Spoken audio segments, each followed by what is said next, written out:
This is Minecraft's deepest, darkest structure, and it has the hardest to kill mob in the entire game. But also it has an exclusive enchantment, set of blocks, and a portal. Here's a guide to all of them in 5 parts, with the 5th having a real developer explanation of the goal for the portal, and the first being one of the handiest things you'll learn from this video, because these numbers, when typed into your Minecraft Bedrock seed field, will immediately give you access to an ancient city at spawn. This is incredible for a couple of reasons. One, it can be a big risk. I mean, literally seconds after spawning, you can activate a shrieker if you want to, but it can also be a big boon because this is much better than a bonus chest, and unlike the bonus chest, is accessible and hardcore. So if you want a high risk, high reward life, then an ancient city spawn is great, but it's also wonderful for being able to show off an ancient city, because if you want to find them in legit survival without using chunk base, a really useful tool by the way, then you're going to have to dig below mountains, and it will take you a really long time. You just dig around at about y-50 or so, where you would otherwise be looking for diamonds,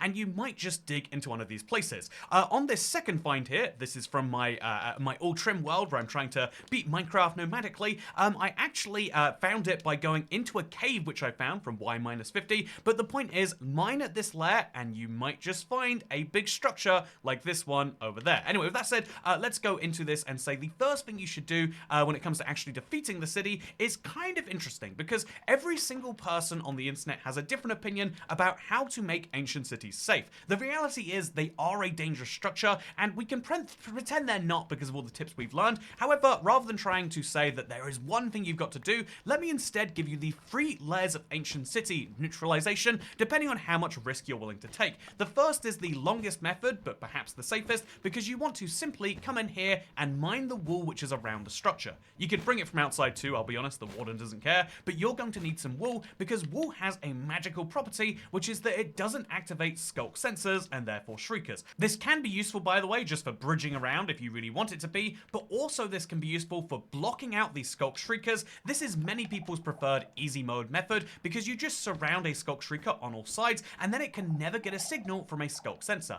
However, something to keep in mind is sometimes the skulk sensors are below them, so it might go through the bottom and not the wool.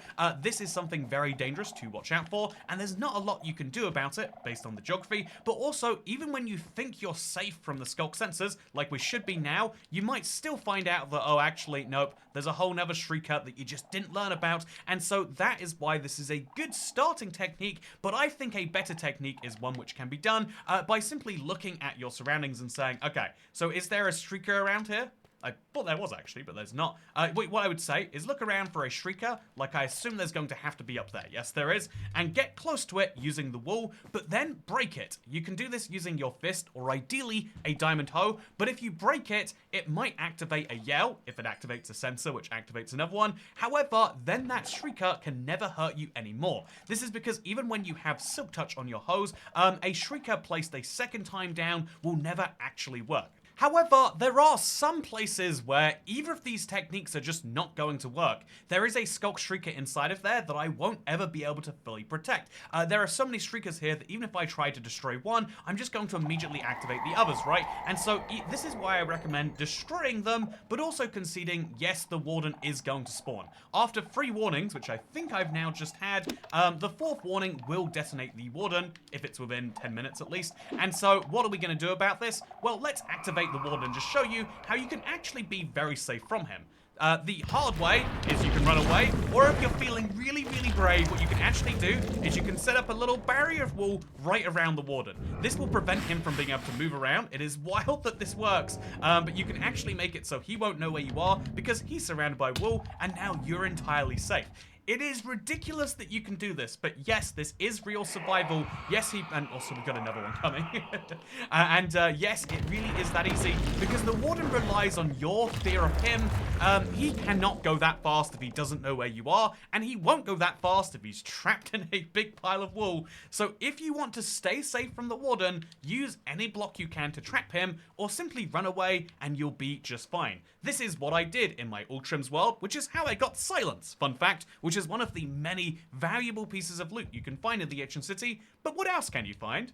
Great question, past me. As it turns out, there are 30 pieces of loot available in the ancient city, and honestly, they're all valuable in their own way. You might think I'm just saying that for stuff like coal, like why would you need it at that point? But actually, being able to make torches is great. Bones plus the glowberries means you'll stay fed while you're walking around the place, and an exclusive enchantment is very wonderful, but maybe the enchanted golden apple is better. At the same time, fully enchanted diamond hose and diamond leggings are great, but then there are free music disc plus a fragment, and also name tags, diamond horse armor, and let's not forget 2 armor trims, including the rarest and perhaps the best looking in the entire game. These are the 30 things you'll find in most ancient cities, in most chests. However, there is actually an icebox chest as well. I'll show you what that looks like as we go into section 4, because the structure itself actually looks like this. This is a fun look of the 58 different structures which make up the ancient city, and as you can see, they broadly break down into different categories. But yeah, this is what an ancient city is really made up of. It's just kind of laid out in the way that it is because that's how the game knows to do it.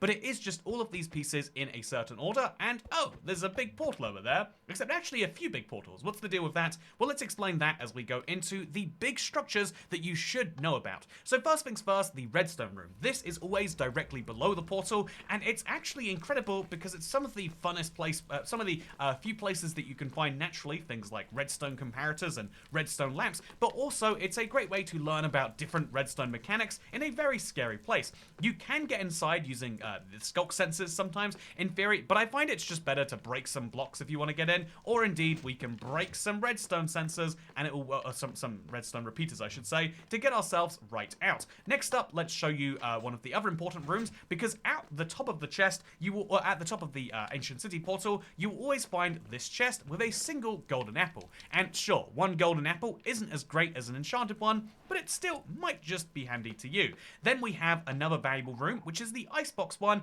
This is such an odd room that I always forget about because it is so off the beaten path. There's nothing you especially would want to get from here, but it is still valuable to open the chest and see, oh, look at all these golden carrots, and baked potatoes, and snowballs, and packed ice. I think the packed ice is kind of cool, and it's a really weird break from the rest of the ancient city, but just in case you look through here and you're like, Toycat, I have no idea what you're talking about, this one right over here, which, fun fact, is the only place you can find naturally generated note blocks. So let's move on from here, assuming we can find the play. There it is. Let's move on from here onto the fact that lots of structures, such as this one, which I like to call the mini pillager outpost because it has a similar vibe to it, right? Tell me if I'm crazy.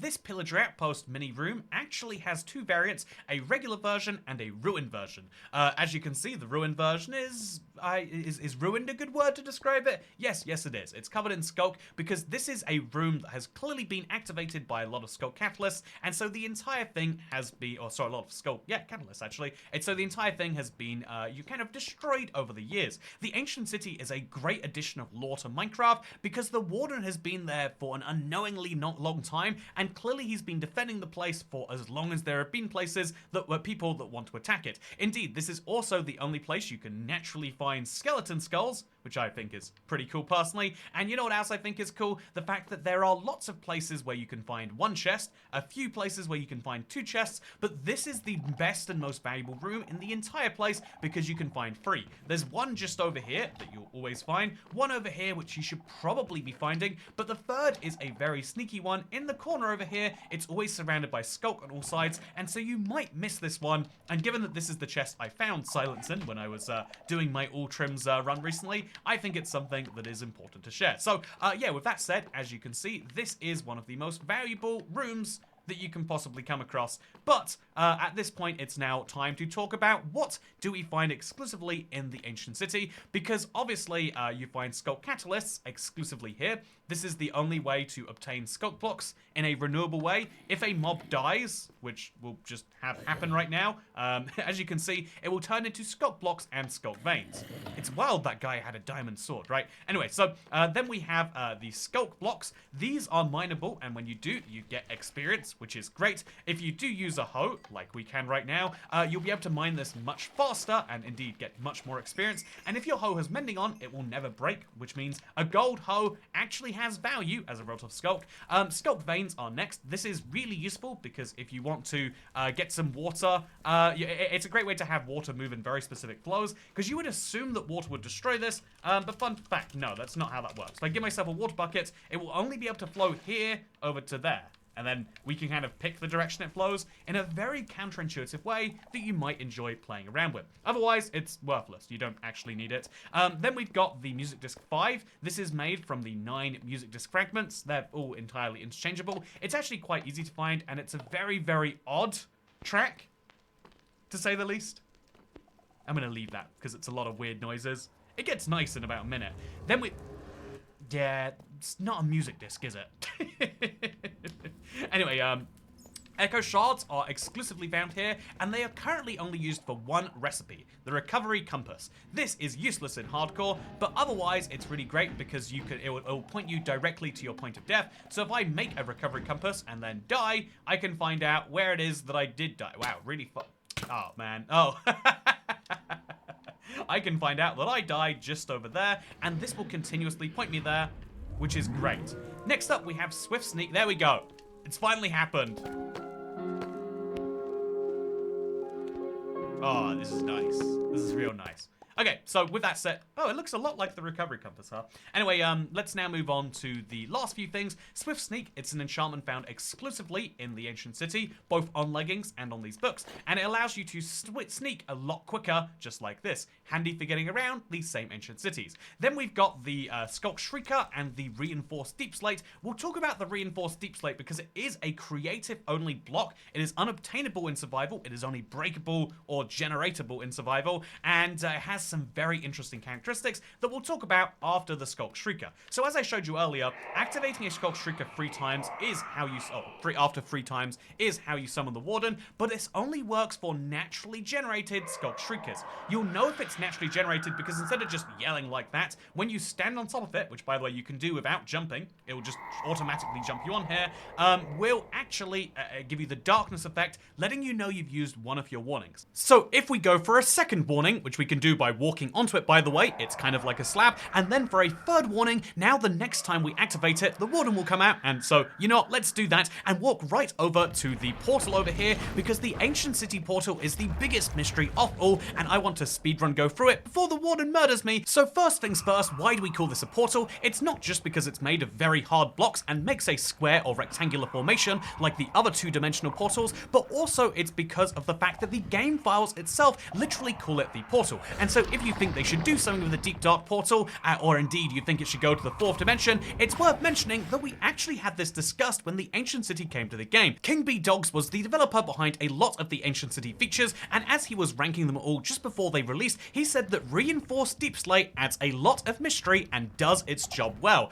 This is a major thing to say because he's confirming that adding mystery is one of the big goals for it, and the fact that we can have these theories is one of the reasons it's so interesting. However, he also says it does its job well, and if you think about it, having this inside everyone's world that has generated from 2 years ago to now, 2 years into the future, is really great because it means if Minecraft wants to add another portal to another dimension, or to literally anywhere they want to go, instead of having to make it generate only in new chunks, you'd be able to alter and work with something that exists in people's existing Minecraft worlds, and that is something which is really powerful. At least if, unlike me, they haven't destroyed their portals, but that's a discussion for another time because I think we are many times dead. I hope that you have enjoyed this video. If you like the Ultimate Guide, please do subscribe and consider checking out the rest of these videos so you can learn more about Minecraft. This is one of my favorite things to do in the game, and I hope you've been enjoying seeing where this series goes, because the next one is going to be even more fun. We're going to talk about Minecraft updates, but I'll see you next Tuesday.